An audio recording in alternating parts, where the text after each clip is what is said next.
नमस्कार दोस्तों। पेश है बेताल 25 की 13वीं कथा, जिसका नाम है ब्राह्मण हरिस्वामी की कथा। दोस्तों, राजा विक्रमादित्य ने शीशम के पेड़ से पहले की ही भांति बेताल को नीचे उतारा और कंधे पर डालकर अपने गंतव्य की ओर निकल पड़ा। जाते हुए राजा से बेताल फिर बोला, राजन, इस बार तुम्हें एक छोटी सी कथा सुनाता हूँ, ध्यान से सुनो। वाराणसी नाम की एक नगरी है जो भगवान शिव की निवास भूमि है। वहाँ देवस्वामी नामक एक ब्राह्मण रहता था। वहाँ का राजा भी उस ब्राह्मण का बहुत सम्मान करता था। देवस्वामी धन धान्य से बहुत संपन्न था। परिवार में सिर्फ 3 ही प्राणी थे, वह स्वयं, उसका पुत्र हरिस्वामी और अत्यंत उत्तम गुणों वाली पत्नी लावण्यवती। लावण्यवती सचमुच अपूर्व सुंदरा थी। ऐसा लगता था जैसे तिलोत्तमा आदि स्वर्ग की अप्सराओं का निर्माण करके विधाता को जो कुशलता प्राप्त हुई थी, उसी के द्वारा उसने उस बहुमूल्य रूप लावण्य वाली स्त्री को बनाया था। एक बार रात्रि को हरिस्वामी जब अपनी पत्नी के साथ अपने भवन की छत पर सोया हुआ था, तभी मदन बेग नाम का एक इच्छाधारी विद्याधर आकाश से विचरण करता हुआ उधर से निकला। उसने पति के साथ सोई हुई लावण्यवती को देखा, जिसके वस्त्र थोड़े खिसक गए थे और उसके अंगों की सुंदरता झलक रही थी। उसकी सुंदरता देखकर मदन बेग उस पर मोहित हो गया। उस कामांध ने सोई हुई लावण्यवती को उठा लिया और आकाश में उड़ गया। क्षण भर बाद ही हरिस्वामी जाग उठा और अपनी पत्नी को अपने स्थान से गायब पाकर घबरा उठा। वह सोचने लगा, अरे यह क्या हुआ, वह कहाँ गई? क्या वह मुझसे नाराज हो गई है अथवा कहीं छिपकर मेरा मनोभाव जानने के लिए परिहास कर रही है? ऐसी अनेक शंकाओं से विकल होकर वह रात में महल, अटारी और दूसरी छतों पर जहाँ तहाँ उसे खोजने लगा। घर और बागीचे में ढूंढने के पश्चात भी जब लावण्यवती नहीं मिली, तब शोकाग्नि से संतप्त होकर वह अपनी आंखों में आंसू भरकर इस प्रकार विलाप करने लगा, हे चंद्रबिंब बदने, हे ज्योत्सना गौरी, हे प्रिय, समान गुण वाली होने के द्वेष से ही क्या यह रात तुम्हें सहन नहीं कर सकी? तुमने अपनी कांति से चंद्रमा को जीत लिया था, इसी कारण वह डरता हुआ अपनी शीतल किरणों से मुझे सुख पहुंचाया करता था। लेकिन प्रिय, अब तुम्हारे न रहने पर मौका पाकर जलते अंगारों के समान तथा विष में डूबे बाणों के सदृश अपनी उन्हीं किरणों से वह मुझे घायल कर रहा है। हरिस्वामी इसी प्रकार विलाप करता रहा। बड़ी कठिनाई से वह रात तो किसी तरह बीत गई, लेकिन वह विरह व्यथा नहीं मिटी।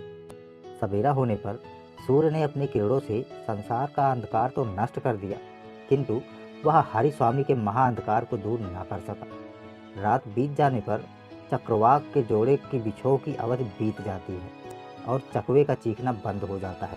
लेकिन रात बीतने पर भी हरिस्वामी के क्रंदन की ध्वनि कई गुना बढ़ गई, मानो चकवे के विलाप की शक्ति उसे मिल गई हो। स्वजनों के सांत्वना देने पर भी वियोग की आग में जलते हुए उस ब्राह्मण को अपनी प्रियतमा के बिना धैर्य नहीं मिल सका। वह रो रो कर यह कहता हुआ इधर उधर घूमने लगा, वह यहाँ बैठी थी, यहाँ उसने श्रृंगार किया था, यहाँ उसने स्नान किया था और यहाँ उसने विहार किया था। हरिस्वामी के इस प्रकार विलाप करने पर उसके मित्र और हितैषियों ने उसे समझाया, वह मरी तो नहीं है, फिर तुम इतना रो रो कर क्यों बेहाल हो रहे हो? तुम जीवित रहोगे तो कभी न कभी उसे अवश्य ही कहीं पा लोगे, इसलिए धीरज रखकर अपनी प्रियतमा की खोज करो, उसे ढूंढो। उद्यमी और पुरुषों के लिए संसार में कोई वस्तु अप्राप्य नहीं है। हरिस्वामी के मित्रों, हितैषियों ने जब उसे इस प्रकार समझाया बुझाया, तब कुछ दिनों बाद बड़ी कठिनाइयों से वह किसी प्रकार धैर्य धारण कर सका। उसने सोचा कि मैं अपना अब सब कुछ ब्राह्मणों को दान करके संचित पापों को नष्ट कर दूंगा। पापों के नष्ट हो जाने पर फिर मैं घूमता कदाचित अपनी प्रिया को पा सकूंगा। अपनी तत्कालीन स्थिति में ऐसा सोचकर वह उठा और स्नान आदि से निवृत्त हुआ। अगले दिन उसने यज्ञ में ब्राह्मणों को विविध प्रकार का अन्न पान करवाया और अपना समस्त धन उन्हें दे दिया।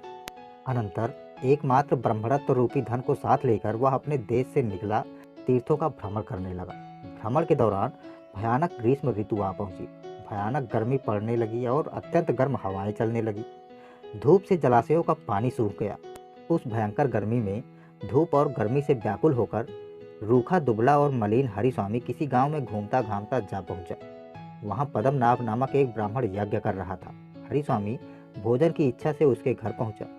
उस घर के अंदर उसने बहुत से ब्राह्मणों को भोजन करते देखा। वह दरवाजे की चौखट पकड़कर बिना कुछ बोले चाले और हिले डुले खड़ा हो गया।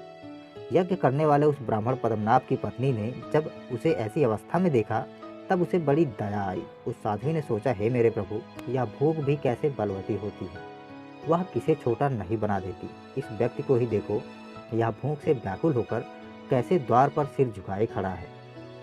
यह लंबी राह तय करके आया है, स्नान कर चुका है, किंतु भूख से इसकी इंद्रियां शिथिल हो गई हैं। अतः यह निश्चित ही अन्न पाने का अधिकारी है। ऐसा सोचकर वह साध्वी घी और शक्कर के साथ पकी हुई खीर उसके लिए ले आई। खीर का पात्र हाथों में उठाकर उसे नम्रतापूर्वक देती हुई वह बोली, कहीं किसी बावड़ी के तट पर जाकर तुम इसे खा लो। यह जगह तो ब्राह्मणों के भोजन के कारण अब जूठी हो गई है। ऐसा ही करूँगा, कहकर हरिस्वामी ने अन्न का वह पात्र ले लिया। फिर पास के ही बावली के किनारे जाकर उसने उस पात्र को वटवृक्ष के नीचे रख दिया। उस बावली में हाथ पैर धोकर आचमन करके जब हरिस्वामी उस खीर को खाने ही जा रहा था कि इसी बीच एक बाज आकर उस वृक्ष पर बैठा। उस बाज ने अपने दोनों पंजों में एक काले सर्प को पकड़ रखा था। बाज जिस सर्प को पकड़ कर लाया था वह मर चुका था, किंतु उसके मुख से जहरीली राल टपक रही थी। वह राल वृक्ष के नीचे रखे उस अन्न पात्र में जा गिरी। हरिस्वामी ने यह सब नहीं देखा था, अतः उसने वह खीर खा ली। क्षणोपरांत ही वह विष की वेदना से तड़पने लगा। वह सोचने लगा कि जब विधाता ही प्रतिकूल हो जाता है तब सब कुछ ही प्रतिकूल हो जाता है, इसलिए दूध घी और शक्कर से बनी हुई यह खीर भी मेरे लिए विषैली हो गई है। यह सोचकर गिरता पड़ता वह यज्ञ करने वाले ब्राह्मण के घर जा पहुंचा और उसकी पत्नी से बोला, देवी, तुम्हारी दी हुई खीर से मुझे जहर चढ़ गया है, अतः कृपा करके किसी ऐसे आदमी को शीघ्र बुलाओ जो जहर उतार सके, अन्यथा तुम्हें ब्रह्म हत्या का पाप लगेगा। यह कहते ही हरिस्वामी की आंखें उतर गई और उसके प्राण निकल गए। वह साध्वी भाव विह्वल होकर सिर्फ इतना ही कह पाई, अरे यह क्या हुआ। यद्यपि वह स्त्री दोषी थी और उसने अतिथि का सत्कार भी किया था, फिर भी यज्ञ करने वाले उस ब्राह्मण ने अतिथि का वध करने के आरोप में क्रुद्ध होकर अपनी पत्नी को घर से निकाल दिया। उस साध्वी ने यद्यपि उचित कार्य किया था, फिर भी उसे झूठा कलंक लगा और उसकी अवमानना हुई, इसलिए वह तपस्या करने के लिए किसी तीर्थ स्थान को चली गई। अनंतर धर्मराज के सम्मुख इस बात पर बहस हुई कि सांप, बाज और खीर देने वाली उस स्त्री में से ब्राह्मण वध का शाप किसे लगा, लेकिन कोई निर्णय नहीं हो सका। यह कथा सुनाकर बेताल ने विक्रमादित्य से कहा, राजन, धर्मराज की सभा में तो इस बात का निर्णय ना हो सका, अतः अब तुम बताओ ब्रह्म हत्या का पाप किसे लगेगा। जानते हुए भी अगर तुम नहीं बता पाओगे तो तुम्हें पहले वाला ही श्राप लगेगा। श्राप से भयभीत राजा ने जब बेताल की यह बात सुनी तो वह अपना मौन भंग करते हुए बोला, हे बेताल, सर्प को तो वह पाप लग ही नहीं सकता, क्योंकि वह तो स्वयं ही विवश था।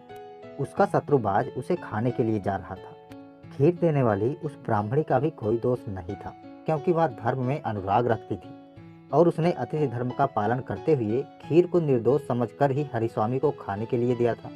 अतः मैं तो उस जड़ बुद्धि हरिस्वामी को ही इसका दोषी मानता हूँ, जो खीर को बिना जांच किए उसका रंग देखे खा गया था।